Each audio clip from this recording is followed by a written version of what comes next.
Harish academy అందిస్తోంది monsoon discount offers. ఒక course కొనండి, 5 కోర్సులు పొందండి. గ్రూప్ 1, 2, 3, 4 అండ్ SI, PC 6 కోర్సులు కలిగి ఉన్న కాంబో ప్యాక్ ఇప్పుడు కేవలం 2000 రూపాయలు మాత్రమే. వ్యాలిడిటీ 1 సంవత్సరం. హిస్టరీ, పాలిటీ, ఎకానమీ వంటి సింగిల్ సబ్జెక్ట్ ఏదైనా 500 రూపాయలు మాత్రమే. వ్యాలిడిటీ 6 నెలలు.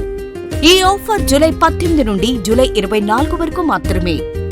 ఈ బంపర్ ఆఫర్ మిస్ చేసుకోకండి. లెజెండరీ ఫ్యాకల్టీచే ఖచ్చితంగా జాబ్ సాధించే విధంగా రూపొందించబడిన online classes.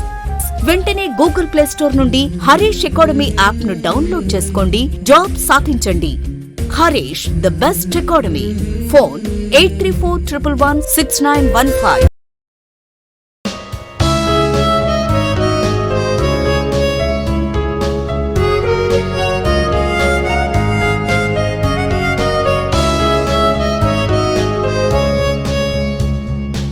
Hi friends, welcome to Harish academy.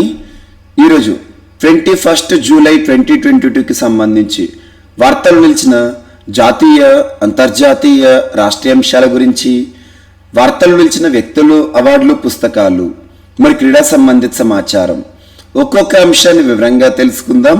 So friends, ఇప్పుడు మనం డిస్కస్ చేయబోయే టాపిక్స్ ఏవైతే ఉంటాయో వాటికి సంబంధించి అభ్యర్థులకు ఎలాంటి సందేహం, ఏ డౌట్ వచ్చినా కూడా మీ యొక్క సందేహం లేదా మీ డౌట్ని కింద ఉన్న కామెంట్ బాక్స్లో కామెంట్ రూపంలో తెలియజేయండి. ఖచ్చితంగా మీ యొక్క కామెంట్కి రిప్లై ఇచ్చే ప్రయత్నం చేస్తాను.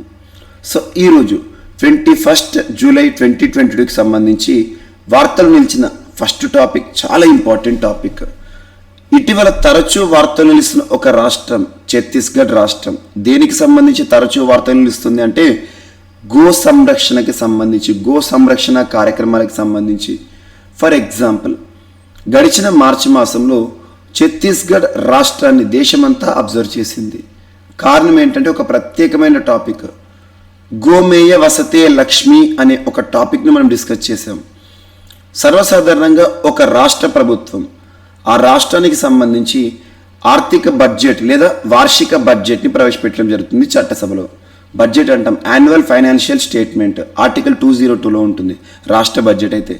అలా రాష్ట్ర ప్రభుత్వం ప్రవేశపెట్టిన వార్షిక బడ్జెట్ ఏదైతే ఉంటుందో 2022-2023కి సంబంధించి ఛత్తీస్గఢ్ రాష్ట్ర ప్రభుత్వం అసెంబ్లీలో ప్రవేశపెట్టబడిన బడ్జెట్ ఏదైతే ఉంటుందో ఆ బడ్జెట్కి సంబంధించిన డాక్యుమెంట్స్ ఉంటాయి, పత్రాలు. ఆ పత్రాలను ఛత్తీస్గఢ్ రాష్ట్ర ముఖ్యమంత్రి ఒక సూట్ కేసులో తీసుకొచ్చారు. ఆ సూట్ కేసు ప్రత్యేకం. ఆ సూట్ కేసు యొక్క ప్రత్యేకత ఏంటంటే ఆ సూట్ కేసుని ఆవు పేడతో తయారు చేయడం జరిగింది. ఆవు పేడతో తయారు చేయబడిన ఆ సూట్ కేసులో రాష్ట్ర బడ్జెట్ డాక్యుమెంట్స్ని తీసుకువచ్చారు భూపేష్ బఘేల్ గారు. గోమేయ వసతే లక్ష్మి అని ఆ సూట్ కేసు పైన రాసింది. సో చాలా ప్రత్యేకం. ఆవు పేడకు ప్రాధాన్యత ఇవ్వడంలో భాగంగా బడ్జెట్ డాక్యుమెంట్స్ ఏవైతే ఉంటాయి లక్ష్మీదేవి, సో గోమేయ వసతే లక్ష్మి, ఆవు పేడలో లక్ష్మీదేవి నిక్షిప్తమై ఉంటుందని చెప్పేసి తెలియజేస్తూ ఆవు పేడకు ప్రాధాన్యత ఇస్తూ ఆ సూట్ కేసుని చూపించారు. చాలా ప్రత్యేకం. ఆ టాపిక్ని మనం డిస్కస్ చేసాం. ఆ ఇమేజ్ కూడా మీకు చూపించాను. గోమేయ వసతే లక్ష్మి బడ్జెట్ అని ఛత్తీస్గఢ్ రాష్ట్రానికి సంబంధించి. ఆ తర్వాత గడిచిన సంవత్సర కాలంగా తరచూ ఛత్తీస్గఢ్ రాష్ట్రానికి సంబంధించి గోదాను న్యాయ యోజన అనే ఒక ప్రోగ్రాం గురించి డిస్కస్ చేశాం. గోదాను న్యాయ యోజన అంటే ఏంటంటే రాష్ట్ర ప్రభుత్వం రాష్ట్రంలోని పాడి రైతుల నుండి, అంటే ఆవులు ఉన్న రైతుల నుండి పేడను కొనుగోలు చేస్తుంది. ఆ పేడను కొనుగోలు చేశాక ఆ పేడ నుండి బయో కంపోస్ట్ తయారు చేస్తుంది. ఆ బయో కంపోస్ట్ని రాష్ట్ర ప్రభుత్వం రాష్ట్రంలోని రైతులకు, వ్యవసాయ రైతులకు విక్రయిస్తుంది. సో చూడండి, ఇక్కడ విన్ విన్ సిచ్యువేషన్. అటు పాడి రైతుకి డబ్బులు వస్తున్నాయి పేడ నుండి, అటు ప్రభుత్వం ఎరువుని తయారు చేస్తుంది. ఆ ఎరువుని తయారు చేసి వ్యవసాయ రైతులకు అమ్మేస్తుంది. రైతులకు బెనిఫిట్ జరుగుతుంది. ఎందుకు రైతులకు బెనిఫిట్ జరుగుతుంది? సేంద్రియ వ్యవసాయాన్ని ఎంకరేజ్ చేయడం. ఇలా ఈ ప్రక్రియలో రాష్ట్ర ప్రభుత్వం లాభపడుతుంది. అందరూ కూడా అద్భుతంగా విజయాన్ని సాధించినట్టే. సో గోదా న్యాయ యోజన ప్రోగ్రాం గురించి డిస్కస్ చేశాం. అండ్ ఇటీవల కాలంలో ఛత్తీస్గఢ్ రాష్ట్రానికి సంబంధించిన అంశాలు ఏవైతే ఉంటాయో ఇటువంటి అంశాలు లింక్ చేసుకోండి. ఆవు పేడపై CCTVల సర్వేలెన్స్ చేస్తున్న దేశంలోని మొట్టమొదటి రాష్ట్రం ఛత్తీస్గఢ్ రాష్ట్రం. భూపేష్ బఘేల్ గారు ముఖ్యమంత్రిగా ఉన్నారు. ఈరోజు టాపిక్ ఏంటంటే గోమూత్రం కొనుగోలుకు ఛత్తీస్గఢ్ రాష్ట్ర ప్రభుత్వం ప్రత్యేక పథకాన్ని రూపకల్పన చేసింది. ప్రత్యేక పథకం అంట. అదేంటో చూడండి. ఛత్తీస్గఢ్ ప్రభుత్వం ఆవు మూత్రాన్ని కొనుగోలు చేసే పథకాన్ని ప్రారంభించనుంది. ఈ మేరకు లీటర్ ఆవు మూత్రాన్ని ₹4 చొప్పున కొనుగోలు చేయనున్నట్లు ప్రకటించింది. హరేలి పండుగ పర్వదినాన్ని పురస్కరించుకొని జూలై 28న కార్యక్రమాన్ని ప్రారంభించనున్నట్లు తెలిపింది. గోధన్ న్యాయ యోజన కింద ఇప్పటికే ఆవు పేడను కొనుగోలు చేస్తుండగా తాజాగా మూత్రాన్ని కూడా సేకరించనున్నట్లు పేర్కొంది. ప్రస్తుతానికి మొదటి విడతగా జిల్లాకు 2 చొప్పున కొనుగోలు కేంద్రాలను ఏర్పాటు చేయనున్నారట అధికారులు. వీటి నిర్వహణ కోసం ప్రత్యేక కమిటీని నియమించనున్నట్లు చెప్పారు. అండ్ మహిళా స్వయం సహాయక సంఘాలకు శిక్షణ ఇచ్చి కొనుగోలు కేంద్రాలు ఏర్పాటు చేయాలని కలెక్టర్లు చూపించారు. అండ్ ఎరువులు క్రిమి సంహారక ఉత్పత్తుల తయారీలో గోమూత్రాన్ని వినియోగిస్తారని పేర్కొన్నారు. చాలా ఇంపార్టెంట్ ఇష్యూ. సో గోధన్ న్యాయోజన మనం డిస్కస్ చేసాము. సేమ్ ఆవు మూత్రాన్ని కూడా గోమూత్రాన్ని కూడా గోపంచకాన్ని కూడా కొనుగోలు చేస్తున్నారు. చాలా అద్భుతం. ఎందుకంటే అన్నీ కూడా న్యాచురల్గా ఎరువులు కానివ్వండి, క్రిమి సంహారక ఉత్పత్తులు కానివ్వండి, ఇవన్నీ కూడా ఆర్టిఫిషియల్లీ కాకుండా న్యాచురల్గా ఉండాలని చెప్పేసి రాష్ట్ర ప్రభుత్వం ఆ ఆవు మూత్రాన్ని సేకరించి దాన్ని ప్రత్యేకంగా వినియోగించనుంది. ఇది ఒకటి ఇంపార్టెంట్. ఇటీవల కాలంలో ఇలాంటి టాపిక్స్ని మనం తరచూ చూస్తూ ఉన్నాం. ఎగ్జాంపుల్ మనం కనుక అబ్జర్వ్ చేస్తే కేవీఐసి అనే ఒక సంస్థ, khadi village industries commission, KVIC అనే ఒక సంస్థ భారతదేశంలో మొట్టమొదటిసారి పూర్తి స్వదేశీ పరిజ్ఞానంతో ఆవు పేడను ఆధారంగా చేసుకొని ఒక గోడకు పెయింటింగ్ తయారు చేశారు. పెయింట్ గోడ పెయింట్, వాల్కేసే పెయింట్, నెరోలాక్, ఏషియన్ పెయింట్స్ మనం వేస్తాం కదా, అలాంటిది. సో దాని పేరేంటిది? ప్రాకృతిక్ వేదిక్ పెయింట్. గుర్తుంచుకోండి, ప్రాకృతిక్ వేదిక్ పెయింట్. ఇటువంటి అంశాలకు ఇంపార్టెన్స్ ఇవ్వండి. And at the same time ఇటీవల ఆవులకి సంబంధించి మనం డిస్కస్ చేసిన అంశాలు ఏవైతే ఉంటాయో, గోసత్వ కవచ్ అనే ఒక చిప్ గురించి మనం డిస్కస్ చేసాం. మొబైల్ ఫోన్ రేడియేషన్ కూడా తగ్గించే ప్రత్యేకమైన చిప్ అని.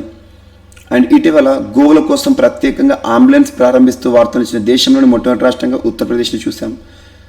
అండ్ అలాగే గో క్యాబినెట్ అని చెప్పేసి మధ్యప్రదేశ్ రాష్ట్ర ప్రభుత్వం గోవుల కోసం ప్రత్యేకంగా క్యాబినెట్ని నిర్వహించింది. అలాంటి అంశాలు. హర్యానా రాష్ట్రం అయితే కౌ ప్రొటెక్షన్ టాస్క్ ఫోర్స్ ప్రత్యేక బృందాలను ఏర్పాటు చేసింది. కర్ణాటక రాష్ట్ర ప్రభుత్వం prevention of slaughter protection of cows act 2021తో వార్తలు ఇచ్చింది. అండ్ మనకి గోపాష్టమి సంబంధిత అంశాలతో కార్యక్రమాలతో మధ్యప్రదేశ్ వార్తలు ఇచ్చింది. ఇటువంటి అంశాలను కొంచెం చూడండి. అండ్ ఛత్తీస్గఢ్ రాష్ట్రానికి సంబంధించి ఒక పూజను చూసాం మనం, గోవర్ధన పూజ అని చెప్పేసి. ఇటువంటి అంశాలు లింక్ చేస్తూ చూడండి. అండ్ ఆవుకి సంబంధించి సంరక్షణ అనేది ఏ అంశం వార్తలు ఇచ్చినా కూడా మనం గుర్తు తెచ్చుకోవాల్సింది ఏంటంటే రాజ్యాంగంలోని ఆర్టికల్ 48ని లింక్ చేసుకోండి. అండ్ నెక్స్ట్ సెకండ్ టాపిక్ ఈరోజు ఎలక్ట్రిక్ వాహనాలకు దోహదపడే వోల్టేజ్ నియంత్రణ సాంకేతికత అనే అంశంతో ఐఐటి గౌహతి వార్తలు నిలిచింది. ఒక్కటే విషయం గుర్తుంచుకోండి, ఐఐటి గౌహతి అండ్ ఎలక్ట్రిక్ ఈ 2 పదాలు కనుక ఎగ్జామినేషన్లో క్వశ్చన్ పేపర్లో కనబడ్డాయి అనుకోండి, that answer is IIT Guwahati. Electric మరియు ఐఐటి. ఎలక్ట్రిక్ పేరుతో ఐఐటి అని ఏదైనా ఐఐటి వార్తలు ఇచ్చిందంటే అది ఐఐటి గౌహతి. ఎగ్జాంపుల్ చూడండి, మురుగునీటి నుండి వ్యర్థ జలాల నుండి విద్యుత్ని తయారు చేస్తూ ఇటీవల వార్తలు ఇచ్చింది ఐఐటి గౌహతి. దాన్ని చూసాము.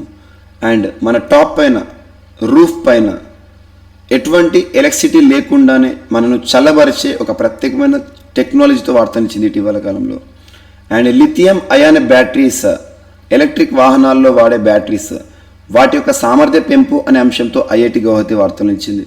సో అలా తరచూ ఐఐటి గౌహతి వార్తలు ఇస్తుంది. ఈరోజు ఏంటంట, ఎలక్ట్రిక్ వాహనాలకు దోహదపడే వోల్టేజ్ నియంత్రణ సాంకేతికతనంట. వోల్టేజ్ నియంత్రించే ఒక అధునాతన టెక్నాలజీ ఎవరు అభివృద్ధి చేశారు? ఐఐటి గౌహతి శాస్త్రవేత్తలు, అస్సాం. వోల్టేజ్ నియంత్రణకు ఆప్టిమైజ్డ్ కంట్రోల్ స్కీమ్ అనే ఒక ప్రత్యేకమైన నియంత్రణ సాంకేతికతను అభివృద్ధి చేశారు. జస్ట్ గుర్తుంచుకోండి, ఆప్టిమైజ్డ్ కంట్రోల్ స్కీమ్ అనే అంశం ఇటీవల ఏ ఐఐటికి సంబంధించి వార్తలు ఇచ్చిందంటే ఐఐటి గౌహతి. అండ్ అభ్యర్థులకు ఐఐటీలకి సంబంధించి ప్రత్యేక శ్రద్ధ చూపండి. రానున్న పోటీ పరీక్షలో ఐఐటీలకు సంబంధించి పక్కా 1 లేదా 2 ప్రశ్నలు చూస్తాం. ఎందుకంటే ఐఐటీలు తరచూ వార్తలు ఇస్తున్న అంశం. ఎగ్జాంపుల్ మనకు ఐఐటి హైదరాబాద్ విషయానికి వస్తున్నాం అనుకోండి. ఐఐటి హైదరాబాద్ అనగానే దేశంలోని మొట్టమొదటి బయోబ్రిక్ బేస్డ్ హౌస్, అలా దేశంలోనే మొదటిసారి స్వరాజబిలిటీ అనే ఒక పోర్టల్ వార్తలు ఇచ్చింది. అండ్ దేశంలోనే ఇటీవల కాలంలో మొదటిసారి అండ్ ప్రపంచంలోనే మొదటిసారి జపాన్ బయటి దేశాల్లో సుజుకి సెంటర్ ఆఫ్ ఎక్సలెన్స్ని ఐఐటి హైదరాబాద్ పరిధిలో ఏర్పాటు చేసింది. ఇటువంటి అంశాలను కొంత లింక్ చేసుకోండి. అండ్ ఐఐటి మద్రాస్ అత్యధిక సార్లు వార్తలు ఇచ్చిన ఐఐటి మద్రాస్ దేశంలోని మొట్టమొదటి 3D house, aqua map, iRAD integrated road accident database, and ఖదమ్ నియోబోల్ట్ ఇటువంటి అంశాలను ఐఐటి మద్రాస్కి సంబంధించి మనం చూడడం జరిగింది. ఐఐటి బాంబేకి సంబంధించి నానో స్నిఫర్ అనే అంశాన్ని చూసాము. And cannons, anti cannons are hail guns. And దేశంలోని మొట్టమొదటి స్మార్ట్ టవర్ నిర్మాణంలో ఐఐటి అనే అంశాన్ని మనం డిస్కస్ చేసాం. వీటిని లింక్ చేసుకోండి. And at the same time ఇటీవల IIT Ropar, AmbiTAG, smokeless cremation system and world's first ever plant based air purifier system.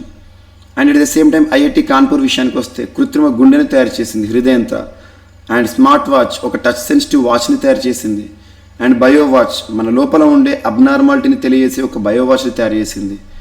And దీంతో పాటు ఇటీవల వార్తలు వచ్చిన ఐఐటిలో IIT Delhi SERS, surface enhanced Raman spectroscopy, మానవుడిలో డెంగ్యూ లాంటి వ్యాధులను త్వరితగతిన గుర్తించే ఒక అధునాతన పరిజ్ఞానం. అండ్ ఐఐటి ఖరగ్పూర్, అండ్ ఇటీవల IIT Kharagpur betel nut oil extraction సంబంధిత అంశంతో వార్తలు ఇచ్చింది. వీటిని లింక్ చేసుకోండి. అండ్ నెక్స్ట్ టాపిక్ వచ్చేసి ఈరోజు నమస్తే స్కీమ్. నమస్తే. సో నమస్తే స్కీమ్ అనేది ఇటీవల వార్తలు ఇచ్చింది. ఆ స్కీమ్ యొక్క ప్రత్యేకత ఏంటి అంటారు. So national action for mechanised sanitation ecosystem for cleaning sewers. Sewer అంటే సెప్టిక్ ట్యాంక్స్, సీవేజెస్ ఉంటాయి కదా, పారిశుభ్రానికి సంబంధించి. Sewers and septic tanks to be implemented from 2022 to 2026. అంటే సింపుల్గా స్వచ్ఛ భారత్ సంబంధించి అనుకోండి. నమస్తే అనే ఒక స్కీమ్ని కేంద్ర ప్రభుత్వం ప్రారంభించబోతుంది. దేనికి సంబంధించి అంటే పరిశుభ్రం చేసే కార్యక్రమం. దేని పరిశుభ్రం చేయడం? సీవర్స్ కానివ్వండి, సెప్టిక్ ట్యాంక్స్ ఉంటాయి కదా, వాటికి సంబంధించి ప్రత్యేక కార్యక్రమం. ఎప్పుడు అమలుకి తీయబోతుందంట? ఈ 2022 నుండి 2026 మధ్యకాలంలో. Department of drinking water and sanitation మరియు ministry of social and justice, ministry of social justice and employment and ministry of housing and urban affairs. So 3 గుర్తుంచుకోండి. Ministry of department of drinking water and sanitation and ministry of social justice and empowerment కేంద్ర సామాజిక సాధికారత మంత్రిత్వ శాఖ. And ministry of housing and urban affairs. ఈ 3 శాఖల మధ్య సమన్వయంతో నమస్తే అనే ఒక ప్రోగ్రామ్ని లాంచ్ చేయబోతుంది కేంద్ర ప్రభుత్వం. గుర్తుంచుకోండి. National action for mechanised sanitation ecosystem for cleaning sewers and septic tanks. And అభ్యర్థులకు చెప్పేది ఏంటంటే, అభ్యర్థుల కోరిక మేరకు జనవరి, ఫిబ్రవరి, మార్చ్ ఈ 3 నెలల కరెంట్ అఫైర్స్ ఏవైతే ఉంటాయో, ప్రతిరోజు నేను క్లాస్లో చెప్తున్న, బోర్డు పైన చెప్పిన క్లాసెస్ ఏవైతే ఉంటాయో, ప్రతి పదం, ప్రతి పాయింట్ని కూడా మీకు నేను అందుబాటులోకి తీసుకురావడం జరిగింది. రానున్న ఎస్ఐ, కానిస్టేబుల్ ఎగ్జామినేషన్ మరియు గ్రూప్ 1 ఎగ్జామినేషన్ దృష్టిలో ఉంచుకొని రానున్న పోటీ పరీక్షలకు ప్రిపేర్ అవుతున్న అభ్యర్థుల కోసం ఆ పీడిఎఫ్ ఏదైతే ఉంటుందో, మనం ప్రవీణ్ సార్ క్లాసెస్ సంబంధించి ముఖ్యంగా జీవీకే స్టడీ సర్కిల్ అనే ఒక యాప్, జీవీకే స్టడీ సర్కిల్ యాప్ని ఇప్పటివరకు ఇన్స్టాల్ చేసుకొని వారు ఎవరైనా ఉంటే ఇన్స్టాల్ చేసుకోండి. అందులో ఈ పీడిఎఫ్ని అందుబాటులోకి తీసుకొచ్చాను. సో మీకు ప్రతిరోజు చెప్పే క్లాసెస్ ఏవైతే ఉంటాయో ఆ క్లాసెస్ సంబంధించిన సంపూర్ణ సమాచారం నోట్స్ రూపంలో ఇచ్చాను, స్వతహాగా తయారు చేసేసి. వాటిని ఒకసారి చూడండి. సో అభ్యర్థులు చేసిన రిక్వెస్ట్ మేరకు దీన్ని అందుబాటులోకి తీసుకొచ్చాను. అండ్ కమింగ్ ఎగ్జామినేషన్లో 100% వాటి నుండి ప్రశ్నలు రాబోయే అవకాశం ఉంటుంది. అండ్ నెక్స్ట్ సరికొత్త పరికరంతో కంటి 3D చిత్రాలు అనే అంశం వార్తనిచ్చింది. I 3D images. అత్యంత స్పష్టంగా, సులభంగా కంటి 3D చిత్రాలను తీసే సరికొత్త పరిజ్ఞానాన్ని స్ట్రౌత్క్లెడ్ విశ్వవిద్యాలయ శాస్త్రవేత్తలు రూపొందించారు. ప్రపంచవ్యాప్తంగా నేత్ర వ్యాధి నియంత్రణ లేదా నిర్ధారణ చికిత్సలో ఇది కీలకం కానుందని భావిస్తున్నారు. ఈ పరికరం రెటీనా మరియు కంటి వెనుక భాగం కార్నియాల దృశ్యాలను గ్రహించి కంటిని పరీక్షించేందుకు ఉపయోగించే స్లిట్ ల్యాంప్ యంత్రానికి వాటిని పంపుతుందని పరిశోధకులు వివరించారు. కంటి 3D చిత్రాలను తీసే ఆప్టికల్ కోపెహరెన్స్ టోమోగ్రఫీ వంటి యంత్రాలు ఇప్పటికే అందుబాటులో ఉన్నాయి. కానీ ఈ పరికరాలకు అయ్యే ఖర్చు తడిసి మోపెడవుతుంది. చాలా ఖర్చు అవుతుందంట. ఒక్కో దానికి తక్కువలో తక్కువ సుమారు ₹1,00,00,000 వెచ్చించాల్సి వస్తుంది. దీంతో పేద దేశాలు వీటిని సమకూర్చుకోలేకపోతున్నాయి. మా బయో ఇంజనీరింగ్ శాస్త్రవేత్తలు తక్కువ ఖర్చుతోనే కంటి 3D చిత్రాలను తీసే సాంకేతికతను పరికరాన్ని అభివృద్ధి చేశారు. నిపుణుల అవసరం లేకుండానే వీటిని ఉపయోగించి చాలా సౌకర్యవంతంగా ఒక క్షణంలోనే 3D చిత్రాలను తీసుకోవచ్చని ఈ నిర్వాహకులు ఎవరైతే ఉంటారో స్ట్రాత్క్లేడ్ విశ్వవిద్యాలయ శాస్త్రవేత్తలు వాడుతుంచారు. ఏం లేదు ఇక్కడ టాపిక్. కంటి 3D చిత్రాలను చేస్తే సరికొత్త పరిజ్ఞానంతో వార్తనిచ్చిన విశ్వవిద్యాలయం ఏంటంటే స్ట్రాత్క్లేడ్ విశ్వవిద్యాలయం. స్ట్రాత్క్లేడ్ అది ఒకటి గుర్తుంచుకోండి సరిపోతుంది. ఇటువంటి టాపిక్స్ మనం ఎక్కువగా సైన్స్ అండ్ టెక్నాలజీకి సంబంధించిన అంశాలు చూడాలి. సైన్స్ అండ్ టెక్నాలజీ, ఐఐటీలు కానీ ఇటువంటి ఇన్నోవేషన్స్ కానీ. అండ్ నెక్స్ట్ ఈరోజు మరొక అంశం, గివింగ్ అప్ సిటిజన్షిప్ అంటే భారత పౌరసత్వాన్ని తిరస్కరించడం. భారత పౌరసత్వాన్ని తిరస్కరించే పరిస్థితి ఎప్పుడు వస్తుంది? వేరే దేశంలో పౌరసత్వం పొందినప్పుడు. ఎందుకంటే మన భారతదేశంలో ఏక పౌరసత్వం అనే నిబంధన అమల్లో ఉంది, ద్వంద్వ పౌరసత్వం లేదు. ద్వంద్వ పౌరసత్వం అంటే మన దేశంలో పాస్పోర్ట్ ఉంటుంది, వేరే దేశంలో పాస్పోర్ట్ ఉంటుంది అన్నట్టు. ఆ నిబంధన భారతదేశంలో లేదు. మన భారతదేశంలో ఉంది ఏక పౌరసత్వం. అయితే ఇండియన్గా ఉండాలి, లేదా వేరే దేశం యొక్క పౌరసత్వం వస్తే ఆ పౌరసత్వం తీసుకుంటే ఇండియన్ సిటిజన్షిప్ వదిలేయాలి, రినౌన్సియేషన్. సో ఇక్కడ గివింగ్ అప్ సిటిజన్షిప్ పౌరసత్వాన్ని వదులుకోవడం సంబంధించి మినిస్ట్రీ ఆఫ్ హోమ్ అఫైర్స్ వారు ఇటీవల కొన్ని గణాంకాలు విడుదల చేశారు. Over 1.6 lakh Indians renounced their citizenship in 2021. 2021 సంవత్సరంలో దాదాపు 1.6 లక్షల భారతీయులు పౌరసత్వాన్ని త్యజించారు, వదులుకున్నారంట. The highest in the past 5 years. గత 5 నెలలు ఇది హైయెస్ట్ అంట, ఒక సంవత్సరంలో ఇంతమంది. According to information provided by ministry of home affairs.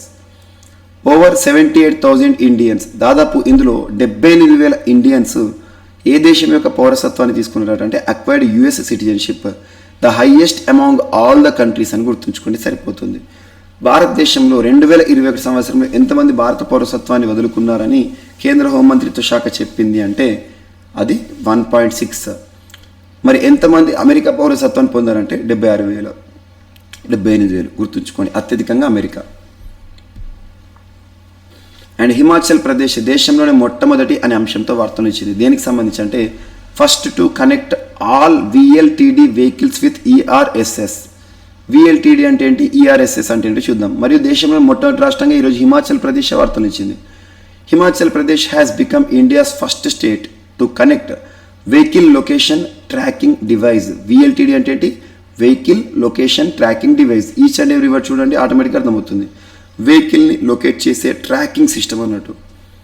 With the emergency response support system. ERSS అంటే ఎమర్జెన్సీ రెస్పాన్స్ సపోర్ట్ సిస్టమ్. ఏం లేదు, ఒక వెహికల్ యొక్క లొకేషన్ని ట్రాక్ చేసి దానికి ఏదైనా ప్రత్యేక పరిస్థితుల్లో అనుకోని పరిస్థితులు ఉన్నప్పుడు దానికి ఎమర్జెన్సీ రెస్పాన్స్ని ఇవ్వడానికి, సపోర్ట్ చేయడానికి ఒక అధునాతనమైన అనుసంధానం అన్నట్టు. All the registered commercial vehicles equipped with VLRD will be connected with ERSS. రాష్ట్రంలో అన్ని రిజిస్టర్ అయిన వెహికల్స్, కమర్షియల్ వాణిజ్య వాహనాలు ఏవైతే ఉంటాయో ఈ టెక్నాలజీ అనుసంధానం చేస్తారు. అంటే ఒక వెహికల్ని ట్రాక్ చేసి అది ఏదైనా అనుకోని పరిస్థితిలో ఉంటే దానికి ప్రత్యేకంగా ఎమర్జెన్సీ రెస్పాన్స్ సపోర్ట్ సాయం చేయడానికి అన్నట్టు. అండ్ ఇప్పటికీ హిమాచల్ ప్రదేశ్ చాలా సార్లు దేశంలోని మొట్టమొదటి అనే అంశంతో వార్తలు ఇచ్చింది. దేశంలోనే మొట్టమొదటి లేదా 100% LPG సాధించిన రాష్ట్రం హిమాచల్ ప్రదేశ్. స్మోక్లెస్ ఫ్రీ లేదా స్మోక్లెస్ స్టేట్గా వార్తలు నిలిచింది. And next remittance in India. Remittance అనే పదానికి అర్థం ఎకానమీలో ఏంటంటే ఆర్థిక శాస్త్రంలో విదేశాల నుండి వచ్చే ఆదాయం. ఎగ్జాంపుల్ చెప్తాను, మన భారతీయులు ఉన్నత విద్య కోసం, ఉన్నత ఉపాధి అవకాశాల కోసం విదేశాలకు వెళ్తారు. అలా విదేశాల్లో స్థిరపడిన భారతీయులు సంపాదిస్తారు. ఆ సంపాదించిన దాంట్లో అక్కడ వాళ్ళ ఖర్చులు పోను, అక్కడ వాళ్ళు ఉండడానికి అకామిడేషను, తినడానికి అవన్నీ ఖర్చులు పోను. వాటన్నిటిని ఏం చేస్తారు, మిగిలిన డబ్బులు ఇక్కడ ఇండియాలో వాళ్ళకి సంబంధించిన పేరెంట్స్ ఉంటారు కదా, ఇండియాలో వారికి సంబంధించిన సంబంధికులు ఉంటారు కదా, ఇండియాకి పంపిస్తారు. అంటే మన భారతీయుడు ఎక్కడున్నా కూడా సంపాదించిన సొమ్ముని అక్కడ ఖర్చు చేసి ఏదైతే ఉంటుందో ఎక్కువ మొత్తాన్ని మన భారతదేశానికి తీసుకొస్తారన్నట్టు. అలా ఇక్కడ ఉండే పేరెంట్స్ దగ్గరికి వస్తాయి, మన ఇండియాకి చేరుతాయి. దీన్ని రెమిట్టెన్స్ అంటారు. అలా రెమిట్టెన్స్కి సంబంధించిన ఒక అంశం, as per RBI reserve bank of India, the US has become the top US has become the remittance, యాక్చువల్గా స్పెల్లింగ్ రాంగ్ వచ్చింది, రెమిట్టెన్స్ సోర్స్ ఆఫ్టర్ UAE. మన భారతదేశంలో అమెరికా ఏదైతే ఉంటుందో అత్యధికంగా అమెరికా నుండి రెమిట్టెన్స్ అనేవి రావడం జరుగుతుంది. Become the top remittance. ఇక్కడ TO పడింది, P అనే స్పేస్ వచ్చింది, అది టాప్ రెమిట్టెన్స్ సోర్స్, హైయెస్ట్ అన్నట్టు.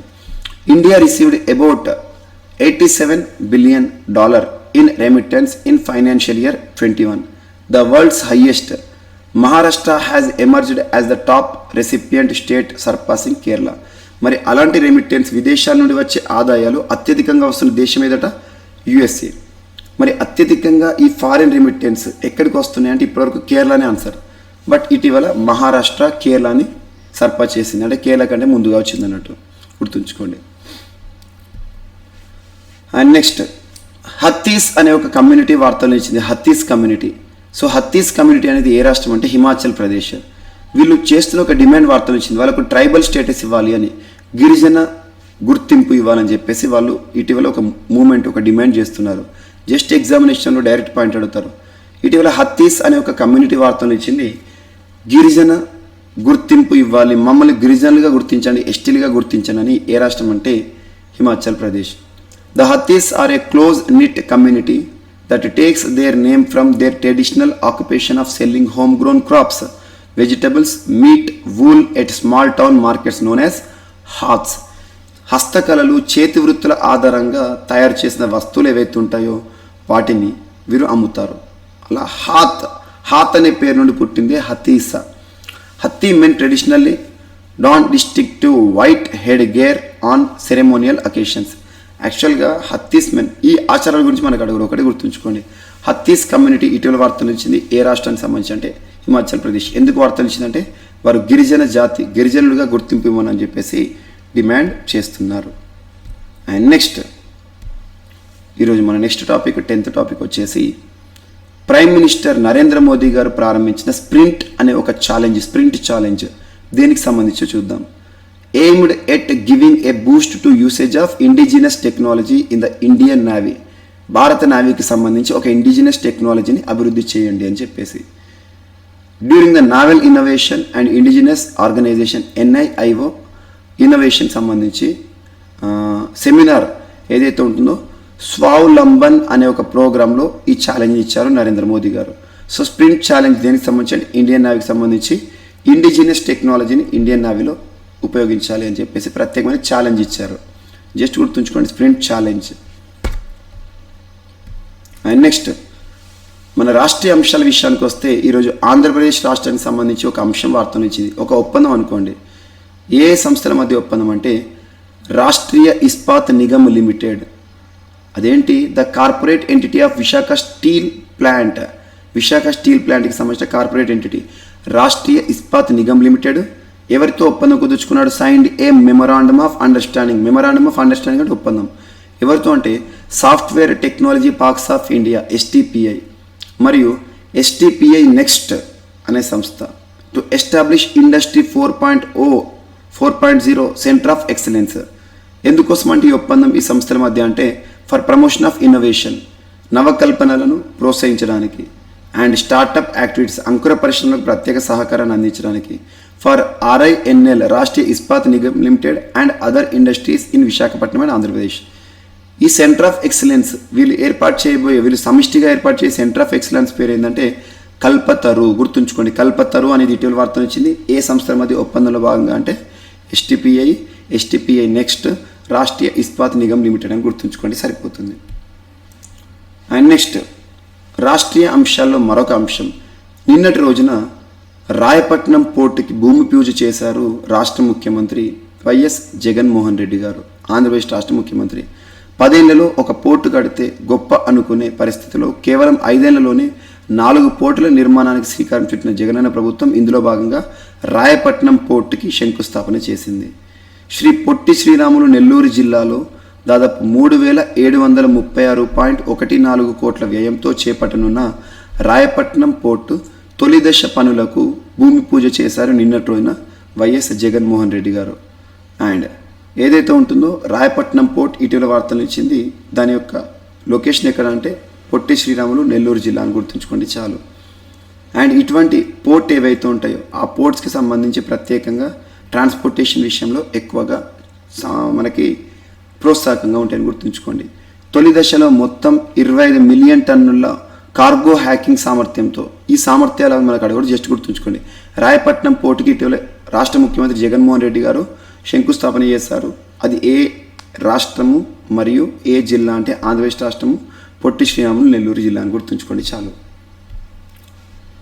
అండ్ నెక్స్ట్ ఈరోజు క్రీడలకు సంబంధించిన అంశాలను కనుక మనం పరిగణలోకి తీసుకుంటే అబ్జర్వ్ చేస్తే లాస్ ఏంజలీస్ వార్తలు నిలిచింది. Los Angeles.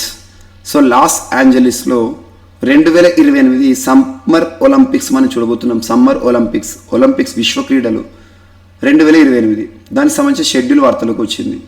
The 2028 summer Olympic and Paralympic games. Paralympic అంటే దివ్యాంగులు ఆడే ఒలింపిక్స్ అన్నట్టు.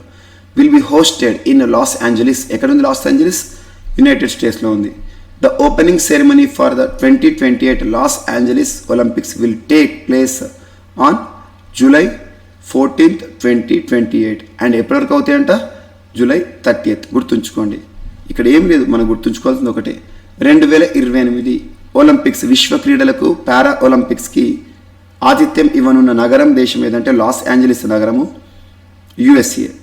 అదే 2024 అయితే మనకి ఇటీవల 2020 టోక్యో ఒలింపిక్స్ ముగిశాయి. 2020 టోక్యో ఒలింపిక్స్ ఇటీవల ఎందుకనంటే 2020 టోక్యో ఒలింపిక్సే, కానీ 2021లో ముగిశాయి. మరి 2020 తర్వాత 2024 ప్రతి 4 ఏళ్ళకు ఒకసారి ఒలింపిక్స్ జరుగుతాయి, పారాలింపిక్స్ జరుగుతాయి. మరి 2024 ఒలింపిక్స్ ఎక్కడ జరగబోతున్నాయి అంటే అవేమో మనకు ప్యారిస్ 2024, లాస్ ఏంజలీస్ 2028 గుర్తుంచుకోండి. ఆ తర్వాత మళ్ళీ ఆస్ట్రేలియా ఇలా ఉంటాయి, బ్రిస్బేన్ అని. సో ఇవి గుర్తుంచుకోండి. అండ్ నెక్స్ట్ క్రీడలకు సంబంధించి మరొక అంశం. 2023 సెప్టెంబర్ 23 నుంచి ఆసియా క్రీడల షెడ్యూల్ అనే అంశం వార్తలు ఇచ్చింది. వాయిదా పడిన ఆసియా క్రీడల కొత్త తేదీలను ఆసియా ఒలింపిక్ కౌన్సిల్ ప్రకటించింది.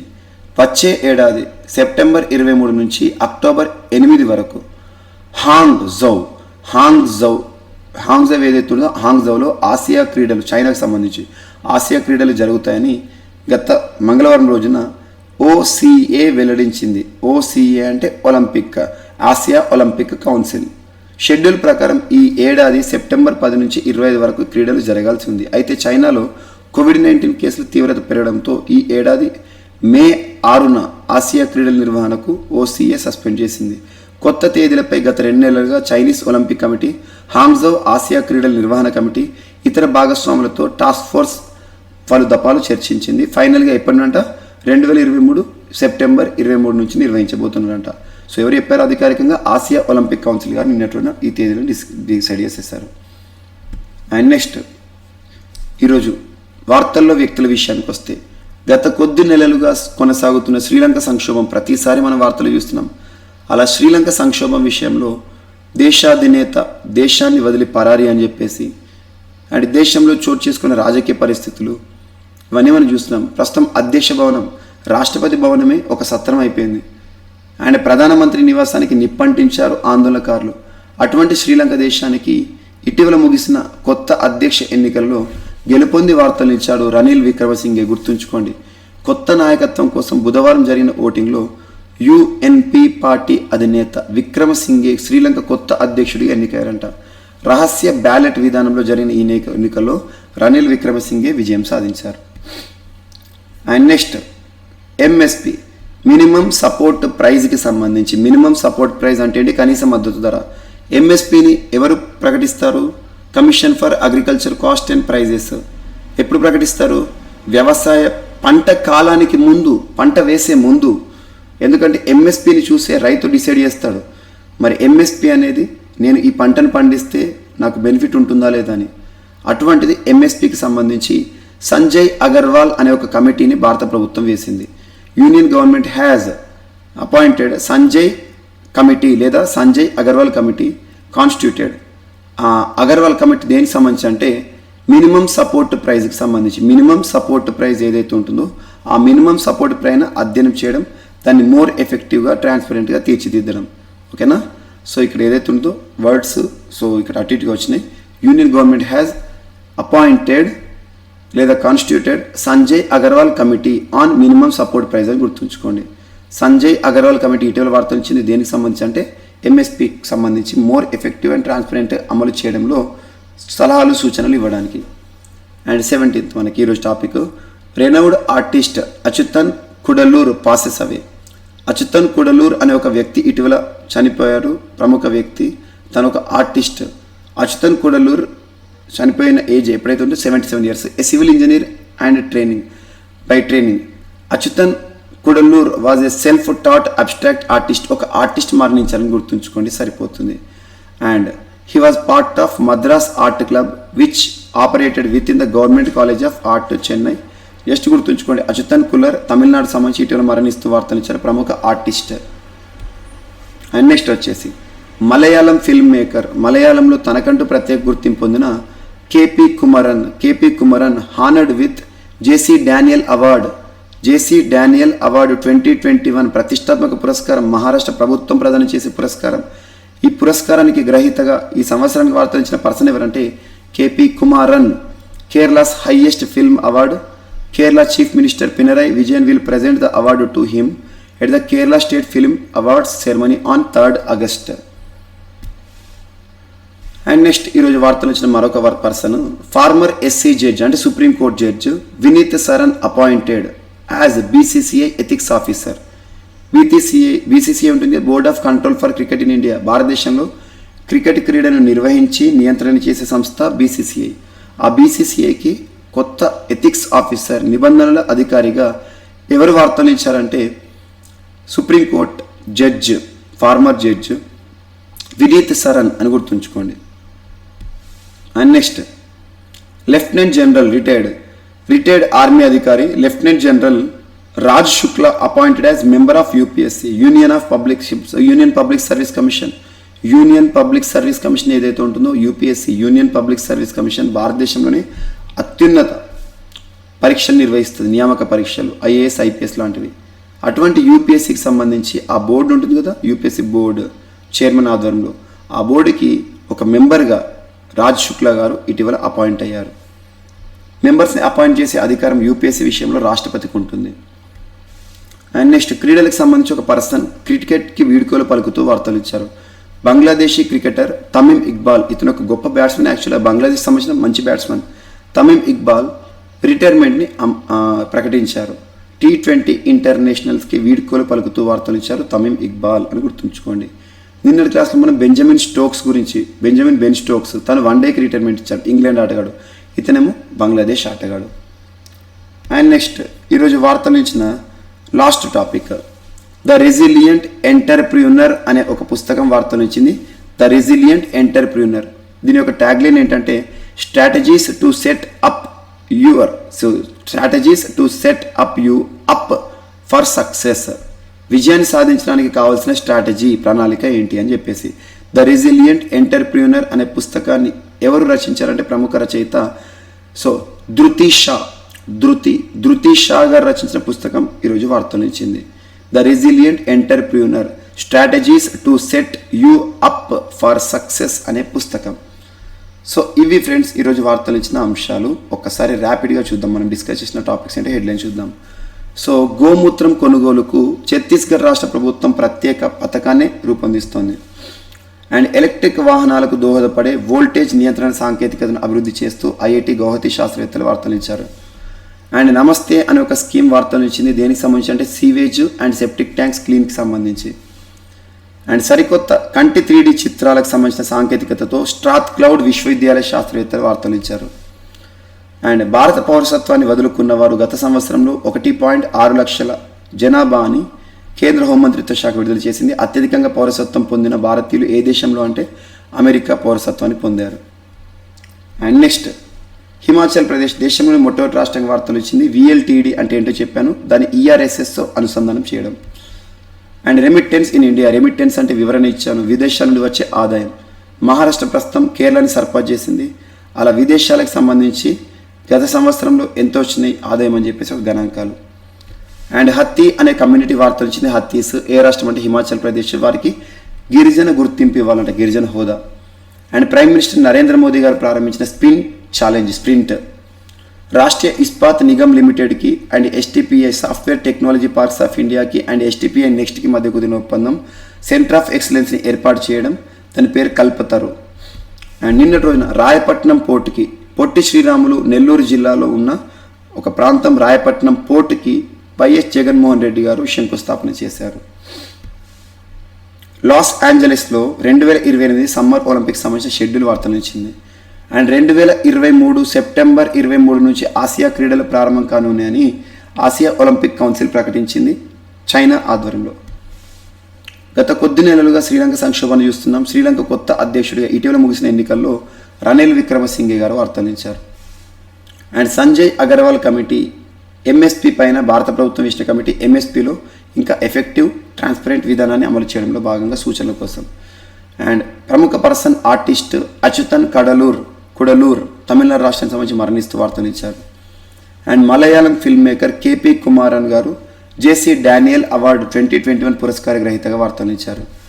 అండ్ నెక్స్ట్ సుప్రీంకోర్టు మాజీ judge Vineet Saran appointed as BCCI ethics officer అనే అంశం. And lieutenant general Raj Shukla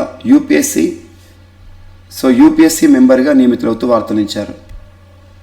and next క్రీడలకు సంబంధించి బంగ్లాదేశ్ క్రికెటర్ తమీమ్ ఇక్బాల్ గారు రిటైర్మెంట్ ప్రకటించారు క్రికెట్కి సంబంధించి T20 ఇంటర్నేషనల్స్లో. అండ్ వార్తలించిన ప్రముఖ పుస్తకం ధృతి షా గారు రాసిన పుస్తకం the resilient entrepreneur strategies to set you up for success అనే ఒక పుస్తకం. సో ఫ్రెండ్స్, మనం చెప్తున్న టాపిక్స్ ఏవైతే ఉంటే మీకు బెనిఫిట్ అనిపిస్తే పోటీ పరీక్షలకు ప్రిపేర్ అవుతున్న అభ్యర్థులు ఎవరైతే ఉంటారో వారికి ఈ వీడియోని లింక్ని షేర్ చేయండి. సో నచ్చితే ఈ వీడియోని లైక్ చేయండి. అండ్ మీ ఎంకరేజ్మెంట్ మాకు ఖచ్చితంగా కావాలి. And very soon just 2 to 3 డేస్లో బోర్డు పైన క్లాసెస్ని స్టార్ట్ చేస్తాను ఇక. So thank you everyone for your valuable support.